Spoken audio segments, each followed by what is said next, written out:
नमस्कार, आप देख रहे हैं मुद्दा और मैं हूं आपके साथ चंद्रशेखर त्रिशूल। देश में कई राज्यों के विधानसभा चुनाव खत्म हो चुके हैं और अब आने वाले विधानसभा और लोकसभा चुनावों की तैयारी में सभी राजनीतिक पार्टियां जुट गई हैं। बात करें बीजेपी की तो प्रधानमंत्री नरेंद्र मोदी अलग अलग राज्यों में जनता के बीच जा रहे हैं और जनता से संपर्क साध रहे हैं। आज पीएम मोदी राजस्थान के दौरे पर हैं, जहाँ पर अजमेर में जनसभा को संबोधित करेंगे। वहीं राहुल गांधी इन दिनों विदेश यात्रा।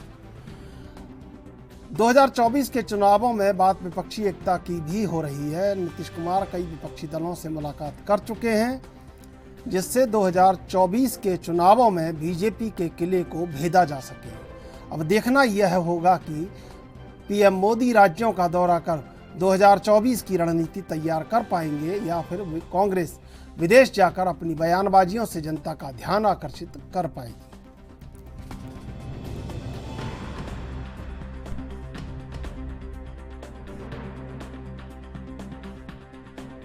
That the world is too big, too complicated for any one person to think that he understands everything and he knows everything. And so really that is the disease that Sam sort of outlined. That is the disease, that we have a group of people in India who are absolutely convinced that they know everything. In fact, I think they think maybe they know even more than God. They could sit down with God and have a conversation and explain to him, about what is going on. And of course, our Prime Minister is one such specimen.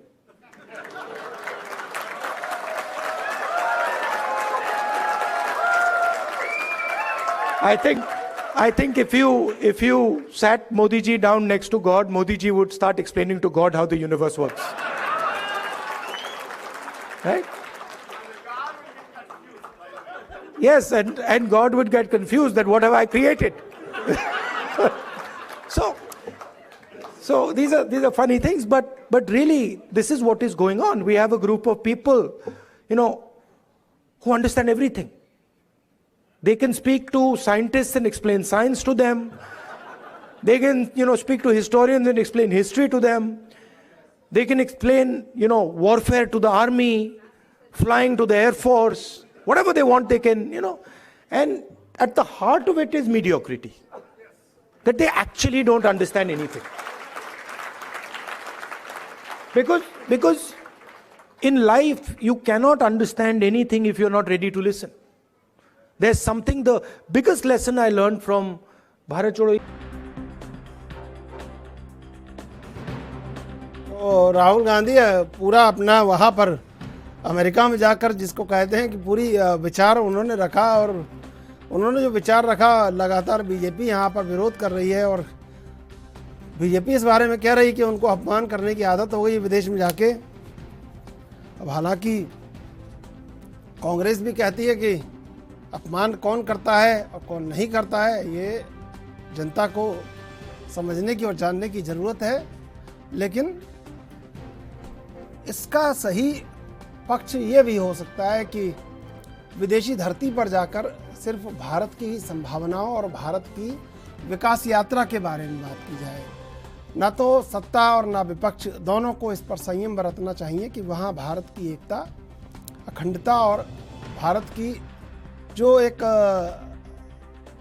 अब communal harmony तो बनी हुई है लेकिन political harmony नहीं बनी हुई है, तो वो जो एक राजनीतिक सद्भावना है उसको भी प्रदर्शित करना आवश्यक है, लेकिन वो नहीं हो पा रही है। इन दिनों राजनीतिक सद्भावना बिल्कुल संदेह के कटघरे में खड़ी होकर गुहार लगा रही है कि कोई संकट मोचक आए और उसे बचाए, या कोई संकट मोचक आए और बीच में एक खाइयों को पाटने का सिलसिला शुरू करे, लेकिन वो शुरू नहीं हो पा रहा है।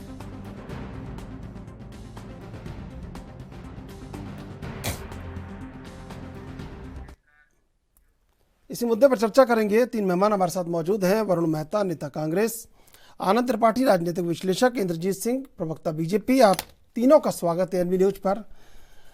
इंद्रजीत सिंह जी, दरअसल ये जो आप बार बार कांग्रेस और बीजेपी सब कहते हैं कम्युनल हार्मोनी, ये जो सांप्रदायिक सद्भावना है, ये तो देश में बनी हुई है। लेकिन अब आपसे कौन कहे कि भाई आप भी पॉलिटिकल हार्मोनी, राजनीतिक सद्भावना बनाए रखिए। और देखिए, जहाँ तक विदेशी धरती पर बयानों को लेकर जो बात कही जाती है, हालांकि हम 24 की बात कर रहे हैं, लेकिन अभी राहुल गांधी का बयान मैं सुन रहा था, तो राहुल गांधी हो, विपक्ष हो, सत्ता पक्ष हो, सबको ये एक निर्णय होना चाहिए या उनकी आंतरिक वो भावना होनी चाहिए कि विदेशी धरती पर जाकर सिर्फ देश की संभावनाओं और देश की विकास यात्रा और देश के उन्नयन और उन्नति के बारे में चर्चा करें, देश के उत्थान के बारे में चर्चा करें।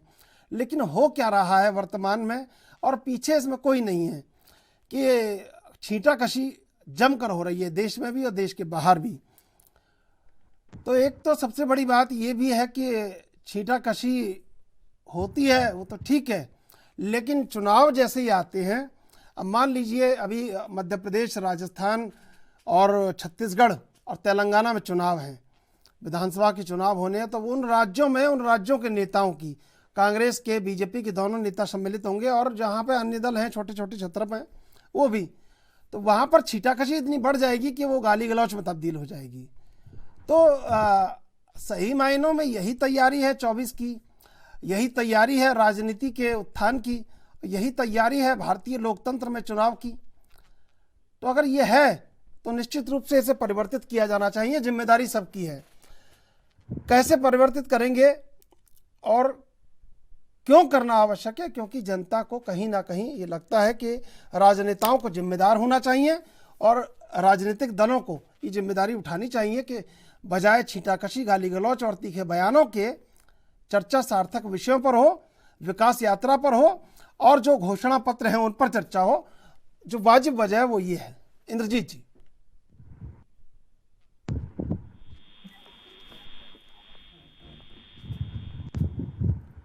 इंद्रजीत जी ने सुना नहीं शायद। चलिए, बहुत अच्छा हुआ, ये सुनने वाली बात भी नहीं थी। आनंद त्रिपाठी जी, अगर वो सुनते तो कुछ ना कुछ कहना पड़ता।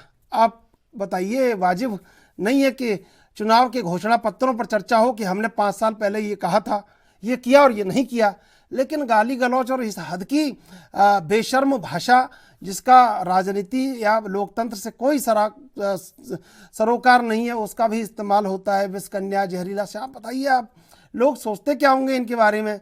अब ये भले अपना कुर्ता ऊंचा, कॉलर ऊंचा करके घूमते रहें, ये भले अपना बड़ा बड़ा मखमल मलमल का सफ़ेद पोश बन के घूमते रहें, लेकिन क्या सोचते होंगे लोग इनके बारे में?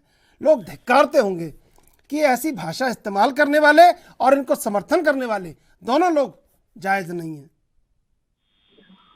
देखिए, ये बड़ी समस्या है। हम लोग काफ़ी पिछले 1-1.5 सालों से इस पे लगातार बात कर रहे हैं कि भारतीय राजनीति में जो संबोधन का स्तर है, भाषा की मर्यादा है, वैचारिक समझ है, वो सब रसताल की ओर जा रहे हैं। मैं बड़ी कड़ी कर रहा हूँ। भारतीय राजनीति में वैशाख नंदनों की बाढ़ आ गई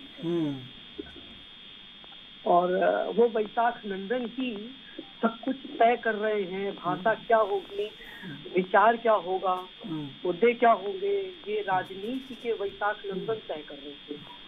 और अब आप समझिए कि जब वैशाख नंदन सब राजनीति की भाषा, विचार और मुद्दे तय करने लग जाएं, तो उस देश की राजनीति और राजनीतिक स्तर का भगवान ही मालिक है। ये मैं इसमें सभी को शामिल कर रहा हूँ। कमोबेश कुछ न कुछ सभी हैं। किसी में शीर्ष स्तर तक ये स्थिति पहुंच गई है, किसी में शीर्ष स्तर से थोड़ा कम है, लेकिन है सभी में। अब ये चीजें रुक इसलिए नहीं पा रही हैं क्योंकि एक जो जन दबाव होता था सोशल मीडिया और के आने के बाद जनता के मध्य भी, खासकर युवाओं में भी भाषा की मर्यादा बहुत तेजी से गिरी है। तो अब जनता की तरफ से भी जन दबाव नहीं आ रहे हैं। विश्वविद्यालय राजनीतिक खांचों में बट गए, तो उनकी तरफ से भी किसी बड़े राह दिखाने की उम्मीद नजर नहीं आ रही है। भारतीय विश्वविद्यालय एक समय ऐसा होता था कि जब वो एक राह दिखाते थे, लेकिन आज की स्थिति ये है कि वो भी राजनीतिक सांचों में फिट हो गए, कर लिए अपने आप को। जो पद है वाइस चांसलरों का, कुलपतियों का, वो अब पद अब राजनीतिक कृपा से प्राप्त होते हैं। उसकी वजह से वहाँ भी वही सब कुछ देखने को मिल रहा है। साहित्यकार, अब जब साहित्यकार भी खेमों में बटे हैं, सरकार जब साहित्यकारों से आवेदन मांगती है कि वो अपने आवेदन दे और तब सरकार उस पर निर्णय करे कि किसको क्या किया जाए, तो ऐसी स्थितियों में साहित्यकारों से भी उम्मीद नहीं की जा सकती। साहित्यकार भी राजनीतिक चश्मा लगा चुके हैं। तो देश में कुल मिलाकर के बड़ी मतलब एक ऐसी स्थिति है जो सवाल आप उठा रहे हैं उस बात पर कि जिस पर बड़ा ही ऊहापोह है, कशमकश है। कोई भी सुधार के लिए जो जिम्मेदारी चाहिए उसे लेने को तैयार नहीं है, क्योंकि जिम्मेदारी भरे वक्तव्यों पर कोई कान नहीं लगाता। लोग उधर तेजी से ध्यान देते हैं जहाँ कोई शोर हो। वो दुष्यंत कुमार ने कहा था ना कि चलते चलते अब लोग चिल्लाने लगे हैं, तो वो जो बात है वो चीजें लोगों को अब ज्यादा समझ में आ रही है कि चिल्लाओ, शोर मचाओ, गलत बात को भी इतनी बार बहुत तेजी से शोर मचा करके बोलो कि लोग उसे सही समझने को मजबूर हो जाएं और उसी को सही समझे। एक कहावत और है कि जब तक सच जूता पहनता है, झूठ पूरी दुनिया के चक्कर लगा लेता है, वो स्थिति पनप रही है। तो ये अब इसमें सुधार की उम्मीद बड़ी धीमी होती चली जा रही है। देश में या तो आप सुधार के लिए बहुत स्थिति ऐसा कर लें कि समाज का कोप भाजन बनने को तैयार हो और लेकर के निकले एक मसाल कि हमारा चाहे जो हो, हम इस स्थिति के प्रति बदलने के लिए हम आवाज उठाएंगे, हमारी आवाज भले नकार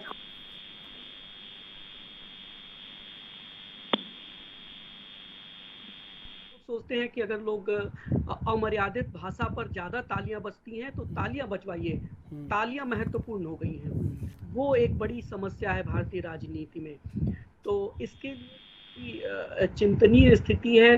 कोई भी सुधरने को तैयार नहीं, अपनी तरफ देखने को तैयार नहीं। अपने सामने वाले की गलती सबको नजर आती है, लेकिन अपनी गलतियां, अपनी कमजोरियों पर कोई ध्यान देने की स्थिति में नहीं है। ये एक बड़ी ही हाराकिरी की स्थिति है भारतीय राजनीति और राजनीतिज्ञों की।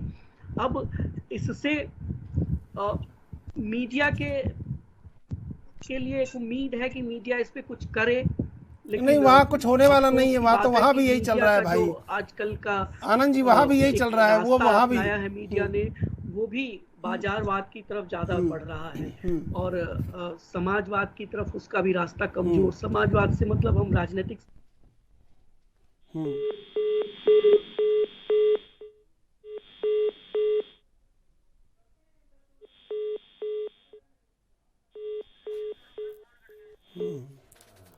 कहीं ना कहीं राजनीतिक सद्भावना कम से कम इसलिए तो आवश्यक निश्चित रूप से है कि चुनाव के दौरान चर्चा घोषणा पत्रों पर हो, चर्चा एक दूसरे से किए हुए कामों पर हो कि हमने ये ज़्यादा किया, हमने ये ज़्यादा किया। लेकिन घोषणा पत्रों और विकास के एजेंडे से दूर चर्चा गाली गलौज से शुरू होती है और जीत हार पर खत्म हो जाती है। ये भारतीय लोकतंत्र का एक ऐसा, जिसको कहेंगे ऐसा चेहरा है कि विकृत चेहरा है कि ये भारतीय जनता के लिए ठीक नहीं है, भारतीय नागरिक के लिए ठीक नहीं है।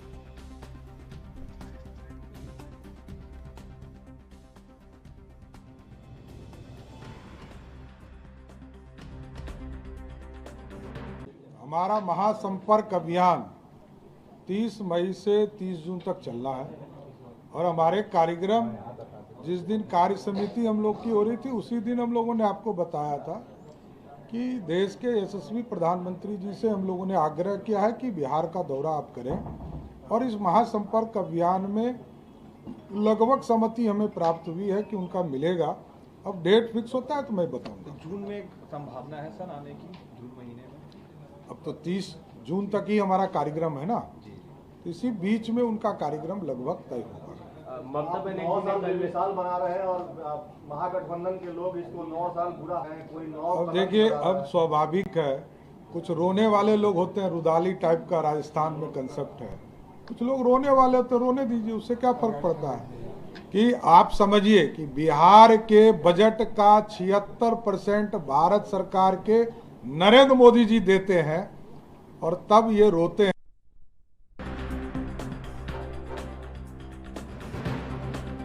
तो लगातार चर्चा ऐसी बात पर कि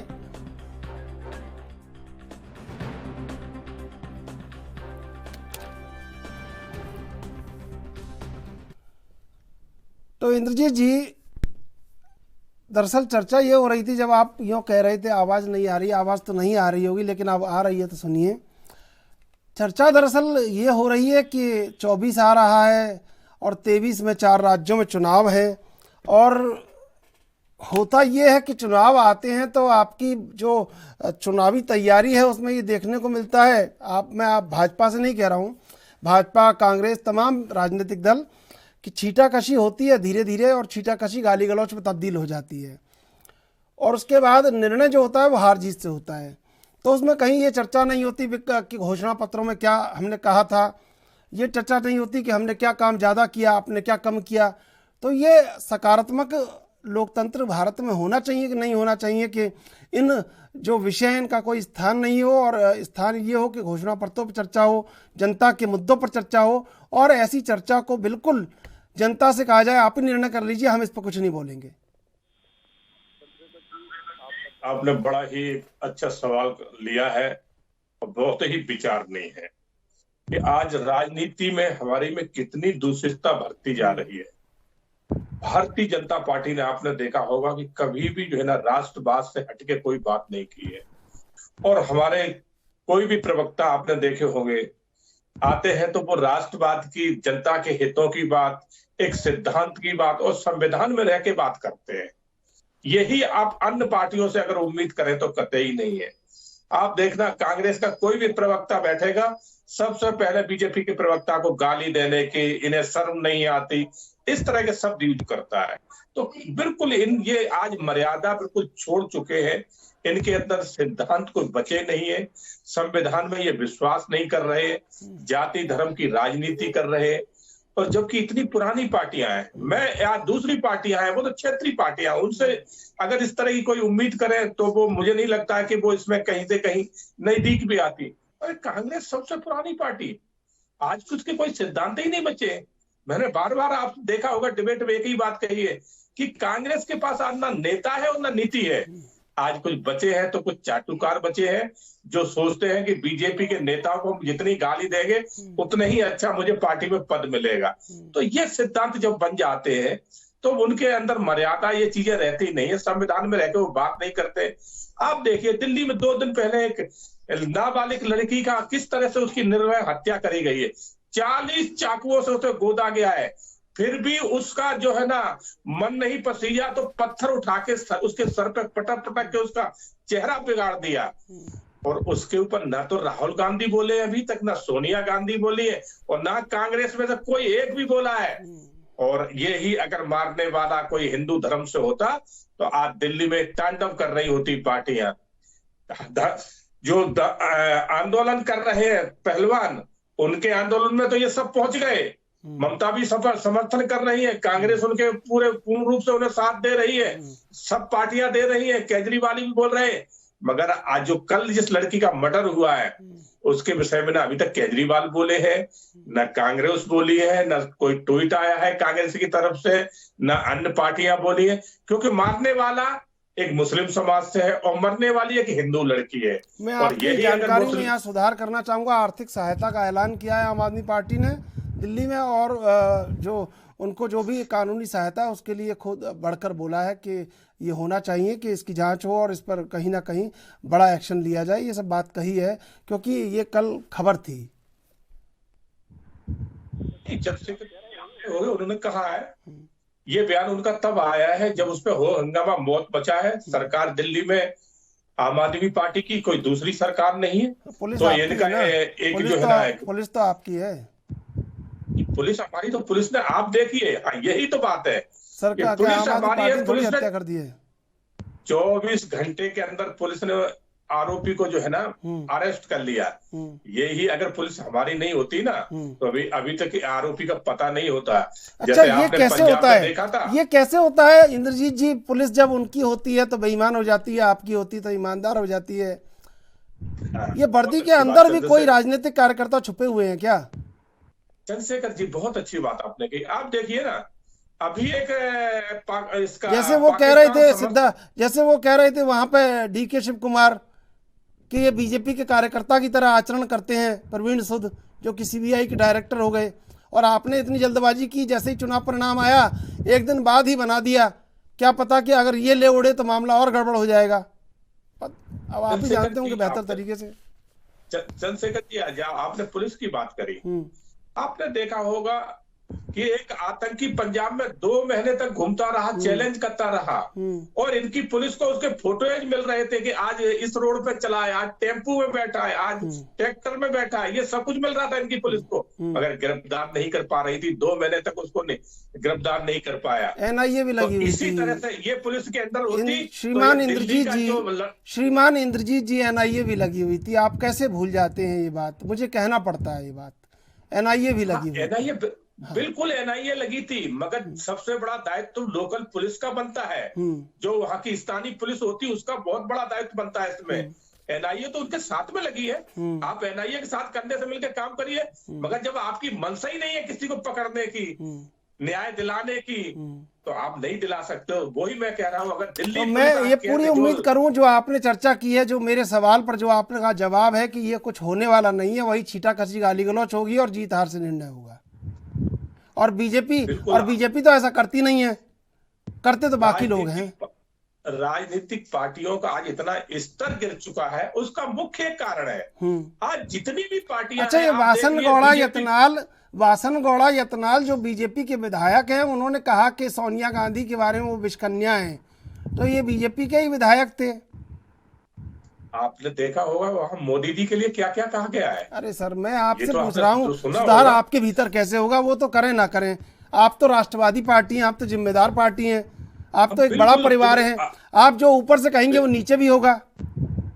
आपने कितना अच्छा एक्शन लिया कि आपने नुपुर शर्मा वाले मामले में 33 अपने जो राष्ट्रीय नेता थे उनको बोला कि भैया संयम से बोलिए, कोई ऐसी भाषा का इस्तेमाल मत कीजिए जिससे देश में विद्वेष हो, जिससे देश में कोई संप्रदाय को कहीं आहत हो, यह आपने कहा।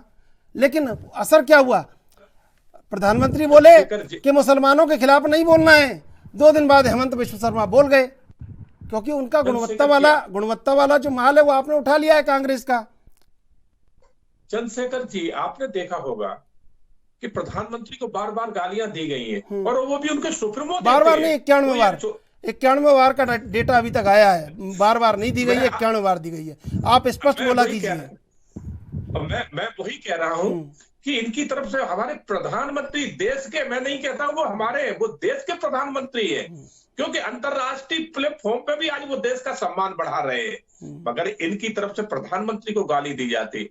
और हमारे यहाँ नूपुर शर्मा ने, जैसे आपने अभी नूपुर शर्मा की बात करी, तो नूपुर शर्मा ने जो भी कहा था वो उत्तर का प्रति उत्तर दिया था, उन्होंने आगे होकर कुछ नहीं कहा था।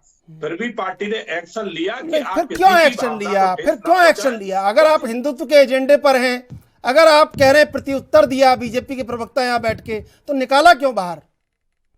देखिए कांग्रेस, सुनिए एक बार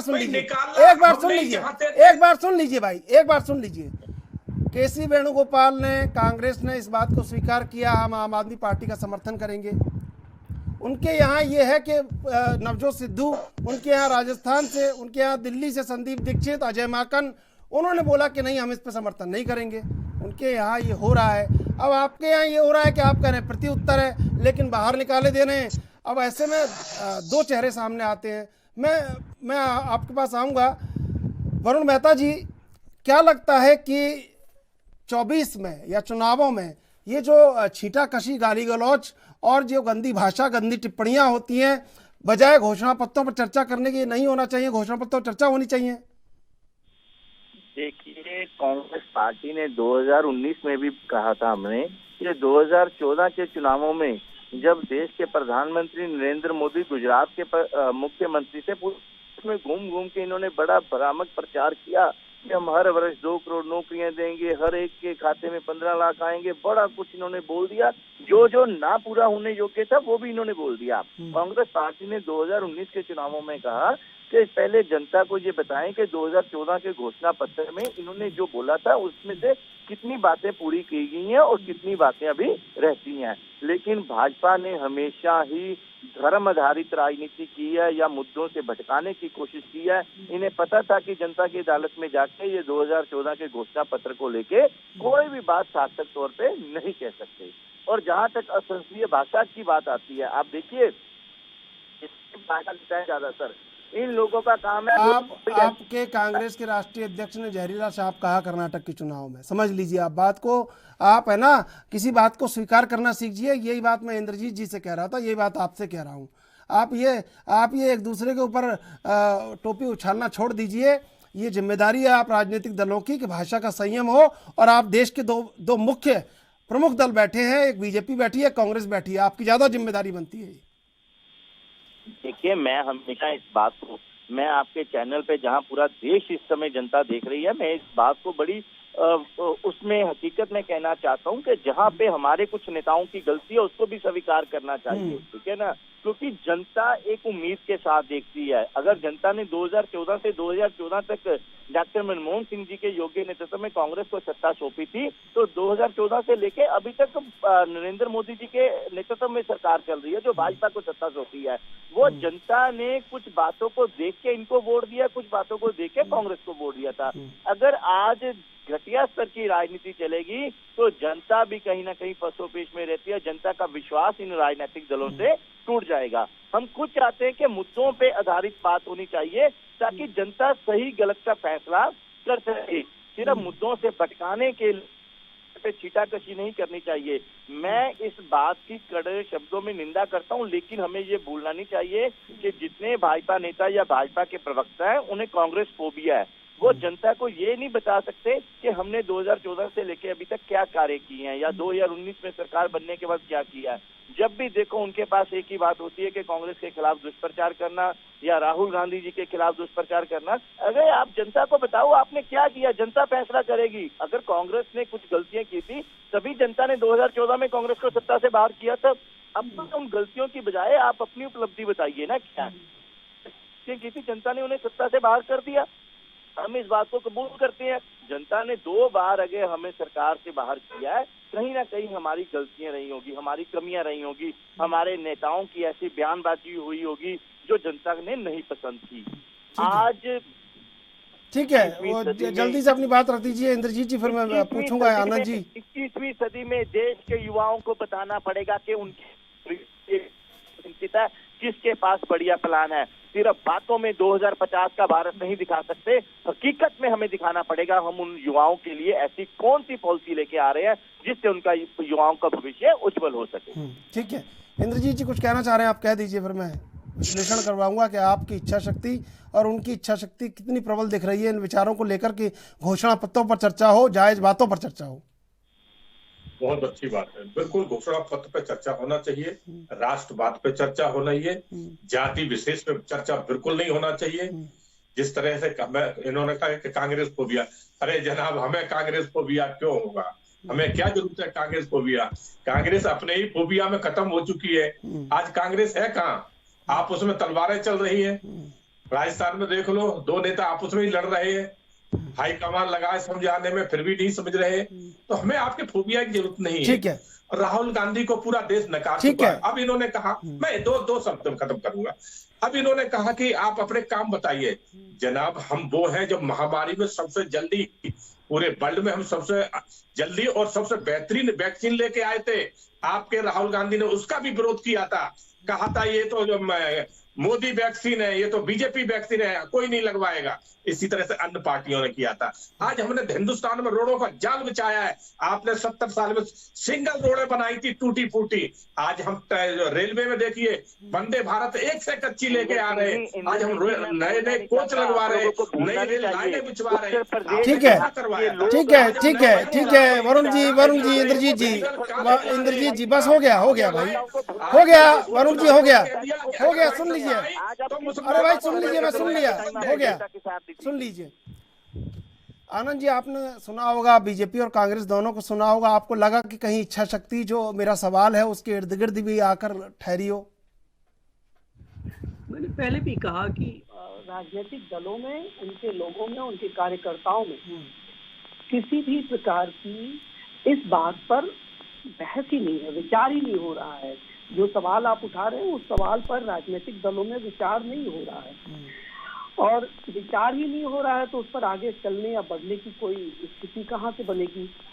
सब लोग इस बात में खुश हैं कि उनके जो सोशल मीडिया के एडवाइजर हैं उनके कहने से पार्टियां चल रही हैं। पीआर एजेंसियों के कहने पर पार्टियों के मुद्दे तय होते हैं, पार्टियों के ऑफिशियल लाइन तय हो रही है, और वो ये बता रहे हैं, ये दोनों मिलकर के सोशल मीडिया हेड और पीआर एजेंसी के हेड, कि जनता को वो जो सड़क की भाषा है वो ज्यादा पसंद आ रही है, इसलिए सड़क की भाषा का इस्तेमाल करिए।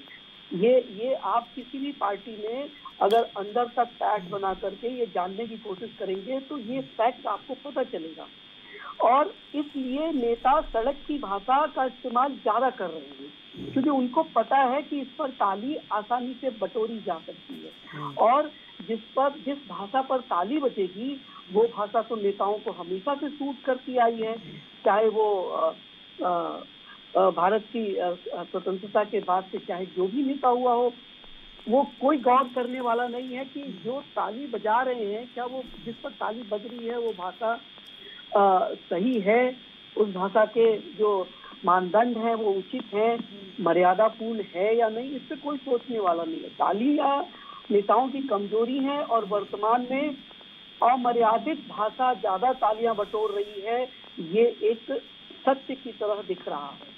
तो नेता उस तालियों के लिए काम करते हैं, वो उस तालियां बजवाना उनके लिए बड़े बेहतर स्थिति होती है, वो किसी भी पार्टी के हों, चाहे वो किसी एक राज्य की आधे किसी एक छोटे हिस्से में काम कर रही पार्टी हो, चाहे वो राज्य स्तर पर काम कर रही पार्टी हो, अथवा वो राष्ट्रीय स्तर पर काम कर रही पार्टी हो, सभी की स्थिति है, और इससे निजात पाने की सोच ही नहीं है। इसलिए आपका सवाल जो है वो मौजू तो है, लेकिन उस पर चर्चा नहीं हो रही है, उस पर सब मुंह सिल लेते हैं, बातें कर देते हैं कि ऐसा होना चाहिए, लेकिन वो ऐसा हो गया ना कि एक कहावत है कि चाहते तो बहुत हैं जोश में, चाहते तो बहुत हैं जोश में कि भगत सिंह एक बार फिर पैदा हो, लेकिन पड़ोस में सब मेरे चाहने वाला पर मेरा कोई नहीं, मैं भी इस मुल्क में उर्दू की तरह रहता हूँ। तो ये जो भाषा के बारे में आप सवाल उठा रहे हैं ना, मर्यादित भाषा, तो इस भाषा की चाहने की, इसकी चाहत सब रखते हैं, लेकिन इसको लागू करने की, इस पर चलने की हिम्मत बहुत ही कम लोगों के पास रह गई है। क्यों? क्योंकि अब समय ऐसा बदल गया है। आप देखिए ना, जब से मोबाइल आया, एसएमएस की भाषा अमेरिका से कैसे बदल करके आई, अंग्रेजी का सत्यानाश कर दिया। उसी तरह जब से जैसे ये सोशल मीडिया बढ़ती जा रही है, अब हिंदी का सत्यानाश होता है, लिखने में हुआ, अब बोलने में हो रहा है। ये एक बड़ी समस्या है, आप उठाइए इसको, लोग सुनने को तैयार नहीं है। बड़े, मैंने कहा ना कि आप राजनीति में वैशाख नंदनों की भरमार है, और ये बड़ा कष्टदायक है। अब वैशाख नंदनों से क्या उम्मीद की जा सकती है? ठीक है वरुण मेहता जी, सवाल वहीं का वहीं खड़ा है और उसका निराकरण हो नहीं पा रहा है, लेकिन हम दरअसल जो बहस चर्चाएं करते हैं इसलिए करते हैं कि लोगों की बात आप तक पहुंचे और आपकी बात लोगों तक पहुंचे। और आज ये बात जनता लगातार कहीं ना कहीं जनता के मन मस्तिष्क में हावी है कि घोषणा पत्रों पर और उनके जो उनके लिए आपने अच्छे कार्यों का वादा किया है उन पर चर्चा हो, बजाय आपकी गाली गलौच और एक दूसरे को नीचा दिखाने की उनकी जो सियासी परंपरा है उनमें उनका कोई ध्यान नहीं है, उनका कोई उसमें इंटरेस्ट नहीं है, उनका कोई इसमें रोचकता नहीं है। उनको लगातार ये लगता है कि कब हमारे हक की बात होगी, इसलिए शायद वो आपकी बात और आपकी ये छीटाकशी देखते हैं। तो ये इच्छा शक्ति कैसे बढ़ेगी कि कौन कहेगा आके कि घोषणा पत्रों पर चर्चा होनी चाहिए, ये जो छींटाकशी है और ये सियासी बयान है, इनसे ज़्यादा सार्थक और सकारात्मक विषयों पर चर्चा हो।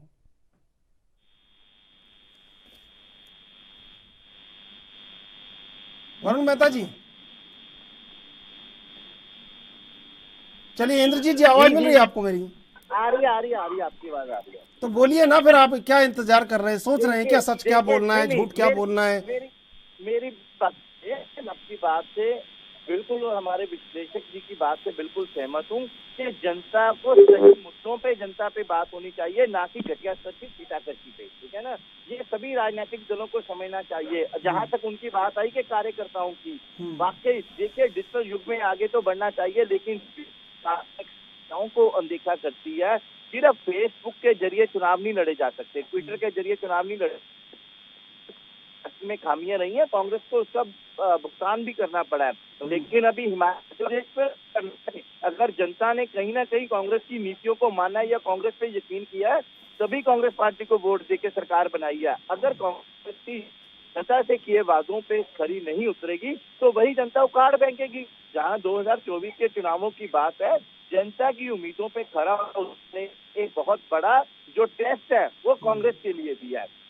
लेकिन मैं फिर से कहना चाहता हूँ, जिस देश का नौजवान कमजोर है उस देश को कोई बचा सकता नहीं, जिस देश का नौजवान मजबूत है उसको कोई मिटा सकता नहीं। लेकिन एनडीए की सरकार देश के युवाओं को सड़कों पर डंडे खाने के लिए मजबूर कर रही है, पुलिस के डंडे खाने के लिए मजबूर कर रही है। इस देश के युवाओं का भविष्य अंधकार में किया हुआ एनडीए की सरकार ने। इनके पास एक भी ऐसी पॉलिसी नहीं है जहाँ पे खुल के देश के प्रधानमंत्री मन की बात में देश की जनता को बता सके कि उन्होंने युवाओं के लिए क्या क्या किया है। सिर्फ प्राइवेट सेक्टर में अंबानी अडानी के ग्रुप आगे बढ़ने से देश का विकास नहीं होगा।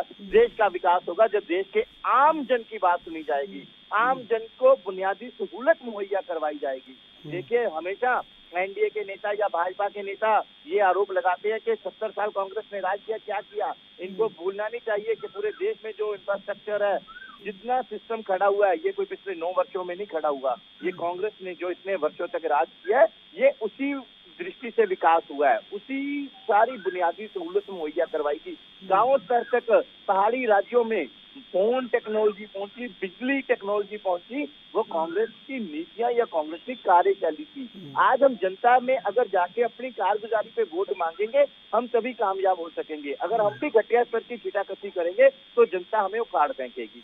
मैं इस बात से आपने बड़ी सार्थक एक पहल आज की है, उसके लिए तारीफ करता हूँ कि जनता को सच सामने लाना चाहिए, जनता के सामने सच्चाई आनी चाहिए। कौन जनता के हित की बात करेगा, कौन सिर्फ अपने स्वार्थ की राजनीति कर रहा है। जनता इस बात को भली भांति जानती है। जो 543 एमपी को चुन के भेज दिया, आप उस जनता को बार बार गुमराह नहीं कर सकते। इंद्रजीत जी, अभी जो चुनाव होने हैं 23 में 4 राज्यों के, तो क्या लग रहा है कि वहां पर यही छींटाकशी होगी? चंद्रशेखर जी, भारतीय जनता पार्टी ने जहां भी हुए हैं राज्य, जो मैनिफेस्टो दिया है उसी पे चर्चा करी और हमने विशेष करके आम जनता का वहां हितों का ख्याल रखा है। जहां भी वादे किए हैं, अपने वादे से कभी हटे नहीं और वादे पूरे किए हैं। दूसरी तरफ ये कांग्रेस के जो अभी प्रवक्ता जी कह रहे थे, तो कांग्रेस ने राजस्थान में एक वादा किया था कि 11 तक गिनती करोगे तब तक किसानों का कर्जा माफ हो जाएगा, 2 लाख तक का ऋण बिल्कुल माफ हो जाएगा। आज वहाँ दोबारा चुनाव आ चुके हैं। मैं अभी 3 दिन से राजस्थान में ही था। राजस्थान के किसान गाली दे रहे हैं कि दोबारा चुनाव आ चुका है मगर हमारा कर्जा माफ नहीं हुआ है। इन्होंने मैन्युफैक्चर में कहा था और राहुल गांधी जी ने कहा था कि आप 11 गिनोगे तब तक जो है ना, सरकार बनते ही 11 की गिनती आपकी खत्म नहीं होगी, कर्जा आपका उससे पहले माफ हो जाएगा। और चुनाव दोबारा आ चुका है, अभी तक कर्जा माफ नहीं हुआ है। तो ये इनका चरित्र हमारा नहीं है। हमने जो कहा है करके दिखाया है। आप एक भी वादा हमारा बता दिए जो हमने ऐसा हो कि जो ना कहा हो और वो बता रहे हैं आपको, इंद्रजीत जी बता रहे हो। वरुण जी बता दीजिए भैया, वरुण जी बता दीजिए क्या वादा है जो पूरा नहीं किया है? कि इन्होंने देश की जनता से वादा किया था कि 15 लाख रुपए हर खाते में आएंगे, देश के युवाओं को 2 करोड़ नौकरियां हर साल देंगे। इन्होंने अभी तक 9 वर्षों में नहीं, कम से कम 20 लाख नौकरी भी नहीं ये लोग दे सके। तो उस हिसाब से तो 18 करोड़ नौकरियां बनती थी। इतने तो देश में नौकरी नहीं जितने इन्होंने वादे कर दिए। ये बताएं कहाँ के 15 लाख रुपए, कहाँ गए तो देश के युवाओं के लिए नौकरियां, कहाँ कहाँ पे है? जनता देख रही है, देश के युवा इनकी तरफ देख रहे हैं। और ऊपर से पेट्रोल गैस के आप दाम देखिए, जहाँ पे कांग्रेस के राज, एक मिनट, कांग्रेस के राज में 450 पे जब सिलेंडर था, स्मृति ईरानी जी बड़े बड़े दावे करती थी कि हर घर में चूल्हा चौका चल रहा है। 1200 रुपए बेचा है कांग्रेस ने। 1100 रुपए में सिलेंडर मिल रहा है, 1100 रुपए में तक कांग्रेस बेच चुकी है। कहाँ, कौन सा डिजिटलकरण है? और आप देखिए, इन्होंने डिजिटलकरण की बात की, लोगों के साथ हजारों लाख सुन लीजिए एक बार, सुन हो लीजिए, रहे हैं। सुन लीजिए जी, बोलिए इंद्रजीत जी। जी, चंद्रशेखर जी, जैसे हमारे मित्र भी कह रहे थे कांग्रेस के कि ये इतना था, क्या 20 साल में कुछ महंगाई में अंतर आता है कि नहीं आता है? आपके टाइम की देखिए, आज हम वर्ल्ड की सबसे बड़ी 5वीं इकोनॉमी बन चुके हैं। आपके टाइम क्या हाल था? आपके प्रधानमंत्री क्या बात करते थे मंच से कि सरकारी संस्थानों पे पहला अधिकार किसका है? अल्पसंख्यक का है। अल्पसंख्यक सिर्फ उनके लिए एक ही होता है, बाकी नहीं होते। और जितने बड़े बड़े आतंकी थे उनको बुला के पीएम हाउस में माला पहनाते थे, बिरयानी खिलाते थे। ये तो तुम्हारी सरकार थी, ये तो तुम्हारे प्रधानमंत्री थे। हमारे प्रधानमंत्री ने ऐसे आतताइयों को, ऐसे आतंकियों को, ऐसे देश विरोधियों को आज जेल में डाला है, जेल में सड़ रहे हैं, और आप उनका महिमा मंडन करते थे। ये हमें आप में अंतर है। हमने कभी ये नहीं कहा है कि पैसा क्या पेड़ पे लगता है। हमने ये कहा है कि पैसा पैदा करने का हम पैसा तरीका खोजेंगे और जनता को सरकार द्वारा न्याय देंगे, जनता को विकास देंगे, जनता को रोजगार देंगे। और हम दे रहे हैं। आज भी आपने क्या किया था? आप अच्छी रोड नहीं बना पाए, अच्छा आप मेडिकल कॉलेज नहीं दे पाए, अच्छे इंजीनियरिंग कॉलेज नहीं दे पाए। एक काम आपने बहुत अच्छा किया है कि 10 साल के कार्यकाल में डेली एक भ्रष्टाचार बाहर निकल के आता था। क्या भूल गए? इसी दिल्ली में कॉमनवेल्थ हुआ था, 50 रुपए की टॉवेल का आपने 800 रुपए। आप एक बात बताइए, इंदर जी एक बात बताइए, अगर आपने 10 साल कहीं कोल घोटाला, कहीं जमीन घोटाला, कहीं टूली घोटाला, कहीं अगस्ता में, आपके टाइम तो घोटाले के अलावा तो सरकार करती ही नहीं थी। आप बात कर रहे हैं रोजगार दिए। अगर रोजगार दिए होते तो 120 साल पुरानी पार्टी की ये दुर्दशा नहीं होती कि जो आज नेता विहीन हो चुकी है। ना नेता है, ना नीति है आपके पास, आज भी कुछ नहीं है। अगर आज आपके पास है तो तुष्टीकरण की राजनीति जरूर है। आप लोगों को अगर थोड़ा भी नैतिकता है तो अभी तक कांग्रेस ने ट्वीट नहीं किया है। राहुल गांधी और सोनिया गांधी, एक लड़की नाबालिग का कल मर्डर हुआ है दिल्ली में, कांग्रेस इस पर बोली नहीं है, मुंह छुपा के बैठी है, क्योंकि मारने वाला उस समुदाय से है जो उनका चहेता समुदाय है। तो ये तुम्हारी कारनामे दुनिया देख रही है, आगे कुछ होने वाला नहीं है। 1-2 प्रांत में सरकार अगर बना ली है तो वो आपने नहीं बनाई है, वो मेरी गलती से बन गई है कि हम वहाँ डिसीजन लेने में कहीं ठीक है भाई, ठीक है, ठीक है इंद्रजीत जी, ठीक है वरुण जी, मैं समझ गया। आनंद त्रिपाठी जी, आप भी समझ गए होंगे। मेरा सवाल दरअसल आपसे ये है कि पार्टियों ने जो एजेंडा सेट किया हुआ है जिससे वोट शेयर बढ़े, वो एजेंडा तो पार्टियां पूरा करती हैं और उस एजेंडे पर खड़ी भी हैं, लेकिन इस एजेंडे के दौरान जो जनता की समस्याएं हैं, जिनसे जनता को राहत मिल सकती है, उनके भी वादे करती हैं घोषणा पत्रों में, स्थानीय लेवल पर जब राज्य के चुनाव होते हैं, लेकिन उनकी ओर ध्यान नहीं दिया जाता क्योंकि उनके लिए बहुत ज़्यादा प्रबंधन करना होगा, उनके लिए बहुत ज़्यादा अर्थ प्रबंधन करना होगा, सरकार को संयम से चलना होगा, तो वो शायद वो कम होता है, लेकिन एजेंडा ज़्यादा पूरा होता है। देखिए, भारतीय राजनीति में घोषणा पत्रों का कोई बड़ा महत्व नहीं रहा है। ये बड़ी कड़वी बात है। बसपा जैसी राष्ट्रीय पार्टी एक समय ऐसा तक था कि घोषणा पत्र जारी ही नहीं करती थी। जाने कितनी पार्टियां आपको गिना दे, लोक दल है, समाजवादी पार्टी है, दक्षिण की पार्टियां हैं जिसे डीएमके, एआईडीएमके, ये जगन मोहन रेड्डी की एक पार्टी थी जो शुरुआत में भी उसने घोषणा पत्र को तवज्जो नहीं दी थी। तेलंगाना राष्ट्र समिति जो भारत राष्ट्र समिति हो गई। तो ऐसे देश में जहां राजनीतिक दल घोषणा पत्रों को ही महत्व नहीं दे रहे हैं, वो उस घोषणा पत्र में रखी गई बातों को कितना महत्व देंगे, ये बड़ी सोचने वाली बात नहीं है। बड़ी पार्टियां हैं, जैसे राष्ट्रीय पार्टियों के तौर पर भाजपा है, कांग्रेस है, आप हम जब इनसे मुद्दों पर बात करने की उम्मीद करते हैं, आप सवाल भी करते हैं, तो लोग रटे रटाए अपने पार्टियों के बड़े नेताओं की जो रटे रटाए भाषण है बस वही बोलते हैं, उसके अतिरिक्त किसी बात पर जवाब नहीं देते। जैसे अभी चर्चा आई कि सिलेंडर के दाम क्यों बढ़ गए, तो भाजपा की तरफ से उसका जवाब आया कि आपके यहाँ भी बढ़ गए थे, 1200 रुपए हो गए थे। लेकिन आपके समय में क्यों बढ़ गए, आपने सब्सिडी क्यों खत्म करती चले गए धीरे धीरे, इसका जवाब नहीं दिया आपने कि क्या ऐसी मजबूरी है कि इस जो ईंधन लोगों के लिए बड़ा महत्वपूर्ण है, चाहे वो मध्य वर्ग हो, चाहे वो निम्न वर्ग हो, कम आय वर्ग वाला व्यक्ति हो, उसके लिए ईंधन के तौर पर एलपीजी सिलेंडर एकमात्र अब विकल्प है, उसके दाम इस लेवल पर क्यों बढ़ रहे हैं। ठीक है कि उसकी उपलब्धता बड़ी सरल कर दी भाजपा सरकार में, ये बात बिल्कुल सही है, लेकिन ये तो आधी सुविधा हुई ना। आप उपलब्धता आसान बना करके उसके प्राइस को लगभग 2.5 गुना 3 गुना बढ़ा कर दे पर, तो इसका जवाब तो आपको देना पड़ेगा। आप ये नहीं कह सकते कि इंटरनेशनल लेवल पर पेट्रोल और डीजल के क्रूड ऑयल के दाम बढ़ गए हैं, इसका हमें, आप सड़कें बनाने पर इतना पैसा खर्च कर रहे हैं, ये सही बात है कि भारत में आजादी से लेकर के 2014 तक नेशनल हाईवेज की जो किलोमीटर्स में संख्या थी वो अब दुगनी हो गई, ये बात बिल्कुल सही है। लेकिन अगर मैं कह रहा हूं कि थोड़ा सा उसमें 1-8 लाख किलोमीटर सड़कें कम हो जाती, वो पैसा एलपीजी सब्सिडी में यूज होता, तो क्या परेशानी थी।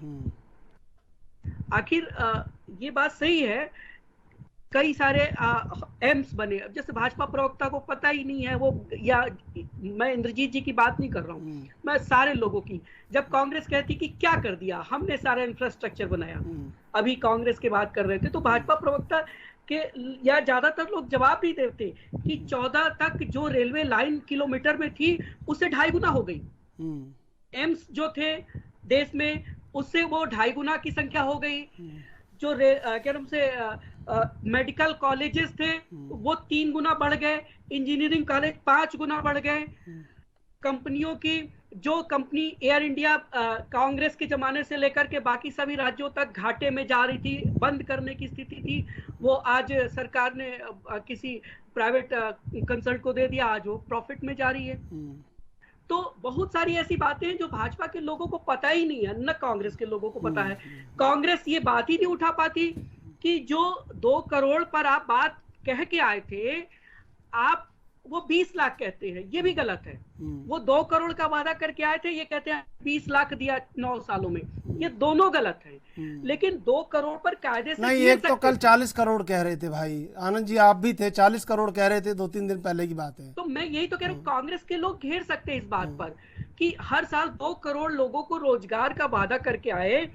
आप जो प्रधानमंत्री कहते हैं कि सिर्फ नौकरियों की बात नहीं हम करते हैं, हम लोगों को रोजगार, हम मुद्रा योजनाओं में लोगों को इतना धन दे रहे हैं, कर्ज दे रहे हैं, उससे वो काम कर रहे हैं। जरूरी जो पब्लिक व्हीकल्स खरीदे जा रहे हैं, उससे पता चल रहा है कि लोगों को रोजगार मिल रहा है। ये सब जोड़ लिया जाए तो भी 2 करोड़ नहीं होता है, 1 करोड़ 1.25 करोड़ पहुंचता है। और मैं आपको रोक नहीं रहा हूँ, बीच में जोड़ रहा हूँ। कल जब 9 साल पूरे हुए थे, केंद्रीय मंत्री ये कह रहे थे उज्ज्वला के कनेक्शन हमने 31 करोड़ 40 लाख दे दिए हैं।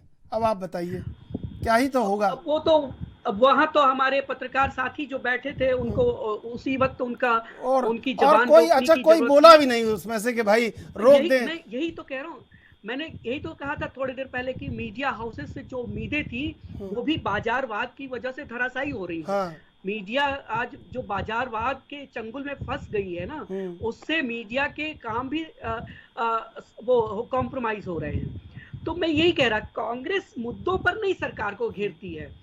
कांग्रेस ने एक रास्ता अपना लिया कि नफरत के बाजार में मोहब्बत की दुकान खोल रहे हैं। तो पहले ही नफरत का बाजार बना रहे हैं ना, पहले नफरत का बाजार बनाना पड़ रहा है मोहब्बत की दुकान खोलने के लिए। जनता समझती है कि जिसे वो नफरत का बाजार कह रहे हैं वो हमारा देश है, हम उसको कैसे एक्सेप्ट कर ले कि वो नफरत का बाजार है। तो फिर वो कांग्रेस की जो रही सही रहती है वो किरकिरी कर देती है। वो विदेश में जाकर के कह रहे हैं, जब उनके खिलाफ नारेबाजी होने लगी तो कह रहे हैं कि आप नफरत की दुकान खोल रहे हैं, मैं मोहब्बत की दुकान खोल रहा हूं। विदेश में भी वो, तो इससे बात नहीं चलेगी। कांग्रेस को ये बताना चाहिए ना कि उनकी मोहब्बत की दुकान क्या करेगी इस जनता के लिए। लोग न नफरत से घबरा रहे हैं, न मोहब्बत से खुश होने वाले हैं। उनको रोटी दाल रोजगार मिलता रहे, उनके सम्मान की रक्षा होती रहे, ये बड़ी आवश्यक चीज है। वो कह रहे हैं हम राम मंदिर बनवा दिए, हम संसद बनवा दिए, ये कह रहे हैं कि हम मोहब्बत की दुकान खोल रहे हैं। ये कुछ नहीं काम करता है। ग्रास रूट लेवल पर आकर के अंतिम तौर पर ये होता है कि कितने अस्पताल बने, उन अस्पतालों में कितनी दवाइयां मौजूद हैं, उसमें कितने डॉक्टर मौजूद हैं, ये है। कितने स्कूल बने, कितने कॉलेज बने, कितने IITs बने, कितने एम्स बने, कितने हवाई अड्डे बने, कितने रेलवे स्टेशन बने, कितनी रेलवे लाइन बिछाई गई। आनंद जी, ये बातें होनी चाहिए। आनंद त्रिपाठी सरकार जी कर रही है तो भी नहीं। जी आनंद त्रिपाठी जी, दरअसल क्या है कि सब हवा में चल रहा है। 60,000 मंदिर तकरीबन 5 राज्यों में है दक्षिण में, वहाँ बीजेपी का कोई धर्म का एजेंडा नहीं चल पा रहा है। आप देखिए, वहाँ कोई एजेंडा बीजेपी का धर्म का नहीं चल पा रहा है। सांस्कृतिक विस्तारवाद बीजेपी के एजेंडे में शामिल है, वो भी वहाँ नहीं चल पा रहा है 60,000 मंदिरों में। दरअसल क्या है कि कई बार सफलता मिल जाती है ना, तो जो ज़मीनी स्तर पर बुनियादी जो आवश्यकताएं उनको छोड़ देते हैं लोग। और राजनीतिक दलों ने ये किया कि जो बुनियादी आवश्यकताएं थी उनकी तरफ ध्यान कम आकर्षित किया, बजाय ध्यान इस पर आकर्षित किया कि बड़ा वर्ग क्या चाहता है। अब मान लीजिए ये सोशल मीडिया के जो मैनेजर हैं उन्होंने कह दिया है कि भाई ऐसी सड़क छाप भाषा इस्तेमाल कीजिए, लोगों को बड़ा अच्छा लगता है, इससे ज़्यादा ट्रैफिक आता है, तो वही इस्तेमाल की जा रही है। जी, मैंने यही तो कहा कि ये सब PR एजेंसियां और ये सोशल मीडिया हेड और वो ग्रुप डिसाइड करवा रहा है। दुख इस बात का है कि ये जो नेता है हमारे हैं ना राजनीतिक दलों के, ये अपनी शक्ति भूल रहे हैं। इनको ये बात भूल जा रही है कि इनकी आवाज पर 1000, 2000, 5000, 10,000 लोग निकल आते हैं, ये इनकी ताकत है। लेकिन ये इसको भूल जा रहे हैं। ये एक AC कमरों में बैठा सोशल मीडिया हेड है, वो ये कहता है कि ये तस्वीर, वो गलत तस्वीर यहाँ से कट करके वहां से कट करके फोटोशॉप में जा करके वो कहता है ये ट्वीट कर दीजिए, और वो बड़े नेता वो ट्वीट करते हैं। आप देखिए ममता बनर्जी को उस दिन संसद के उद्घाटन के अवसर पर क्या ट्वीट कर रही हैं फोटो लगा करके। ये क्या ममता बनर्जी का करना चाहिए? उनको तो ये उनकी एक आवाज पर बंगाल में 2 लाख लोग निकल आएंगे। उन लोगों की ताकत अपनी समझनी चाहिए, उनको अपनी ताकत बनानी चाहिए। राहुल गांधी हैं, भारत जोड़ो यात्रा में आए, हर जिले में 10,000, 15,000 लोग उनके साथ चल रहे थे, ये उनकी ताकत है। भाजपा के नेता हैं, आज वो पता नहीं क्यों सारे के सारे नेता प्रधानमंत्री के आवरण में अपने आप को ढक लिए, जबकि भाजपा में बड़े लोग हैं जिनकी आवाज पर लोग निकलते हैं उनके क्षेत्रों से। वो अपनी इस बात को समझे। ये देश इन नेताओं की ताकत है, इसलिए है। लोग उनकी बात समझते हैं, मानते हैं, इसलिए वो नेता है। नहीं, ऐसे ही हवा में आकर के नहीं आनंद त्रिपाठी जी, काम करते ये देश बड़ा सहनशील है, इस देश के लोग बड़े सहनशील हैं। किसी ने ये नहीं पूछा 140 करोड़ में कि भाई संसद सदस्य बने नहीं, 29-31 में वो परिसीमन होना है, उनकी कुर्सियां आपने अभी से बना दी। आप ये भी कर देते कि जो लोग रह रहे हैं उनके लिए पानी बिजली की पूरी सुविधा कर देते, कुर्सियां तो बाद में बन जाती, 1 आध साल और खड़े रह लेते, क्या आफत आ जाती। ये बात मैंने अभी कही ना कि संसद भवन या कुछ सड़कें, आप सड़कों की भी बात करिए ना। सड़कों पे वो गाड़ियां चल रही हैं, बड़ी बड़ी गाड़ियां, अब बेवजह आप देखिए दिल्ली से आगे निकलने वाली जाने कितनी सड़कें अलग अलग बनती चली जा रही हैं, जिनकी आवश्यकता नहीं, उससे खेती योग्य जमीनें भी कम हो रही हैं। अपने लिए क्या नाम से, जब भी सांसदों विधायकों को अपनी सैलरी बढ़ानी होती है, पेंशन बढ़ानी होती है, वो बिना सारे सांसद एक हैं, 228, 543 सब एक है भाई उसमें। ओल्ड पेंशन स्कीम की डिमांड देश में बहुत सारे जगहों से चल रही है, लेकिन उस पर सांसद इकट्ठे नहीं हो रहे हैं। लेकिन जब अपनी सैलरी और पेंशन की बात आती है उस पर इकट्ठे हो जाते हैं। मोहब्बत की दुकान खोलने वाले अरविंद केजरीवाल के साथ मोहब्बत नहीं कर पा रहे हैं, ममता बनर्जी के साथ मोहब्बत नहीं कर पा रहे हैं, लेकिन जो उनसे नफरत करेगा उसी के झप्पी लगाएंगे वो जबरदस्ती जा करके। तो ऐसी चीजों से नेताओं का जो समाज में वो ऑरा है वो कमजोर हो रहा है। मैं जो बात कह रहा था ना कि वो मेहनत करते हैं, क्षेत्र में जाते हैं, इसलिए उनको उन मुद्दों पर काम करना चाहिए। ये जो सोशल मीडिया और पीआर एजेंसियों का सहारा ले रहे हैं इसकी आवश्यकता नहीं है, लेकिन अगर इनकी बात करें, इनके बीच जाएं तो इनके दुख दर्द समझ में आएंगे। कभी उज्ज्वला योजना के तहत बांटे गए सिलेंडरों के जिनके घरों में है के घर में जाकर के देखें अचानक से कि वो सिलेंडर उपयोग में हो रहा है कि नहीं, या जब वो सिलेंडर वाला डिलीवरी देने आता है तो 1100 या 950 रुपए की व्यवस्था करने में उस परिवार को नानी याद आ जाती है। उसको देखने की जरूरत है, उसकी तरफ कोई ध्यान ही नहीं है। भारत का पूरा मध्य वर्ग ये सरकार लगातार उसको किनारे करती चली जा रही है। जो अन्न दिए गए कोविड पीरियड में कि वो एक बहुत ही बेहतर व्यवस्था थी, दुनिया में ऐसी कहीं व्यवस्था नहीं हो पाई जो इस सरकार ने किया, इस देश की सरकार ने, कि लोग काम पर नहीं है, उनकी रोज की आमदनी बंद हो गई है, तो उनको भोजन की आवश्यकता है, वो भोजन सरकार की जिम्मेदारी है और उसे पूरा किया। लेकिन उस एक सीमा होनी चाहिए ना, वो चुनाव का विषय नहीं बनना चाहिए था। अब तो लॉकडाउन खत्म हो गया, 1 साल बीत गया, 2 साल बीत गया, लोग रोजगार पर वापस आए अपनी, लेकिन अब आप देखिए उसकी वजह से समस्या ये है कि रीजनल एरिया में चले जाइए, मजदूर नहीं मिल रहे हैं खेत काटने के लिए, फसलें काटने के लिए मजदूर नहीं मिल रहे हैं, क्योंकि उनको पता है कि उनके घर 10 किलो अनाज आ जाएगा, भोजन का काम चल जाएगा, वो नहीं जा रहे हैं। तो ये व्यवस्था भी निर्मित हो रही है, उसको बंद करना चाहिए। लेकिन इसको ध्यान नहीं दिया जा रहा है। ध्यान तो इस बात पे दिया जा रहा है कि कैसे एक ऐसा बयान देना है जिससे सबका ध्यान आकर्षित उस बयान की ओर हो जाए। समस्या ये है,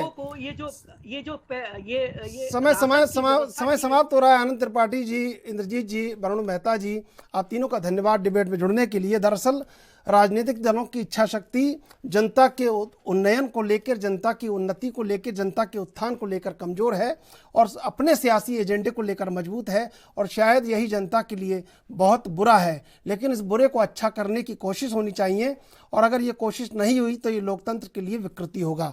बहरहाल देश विदेश की ताज़ा तरीन खबरों के लिए आप देखते रहिए एनबी न्यूज।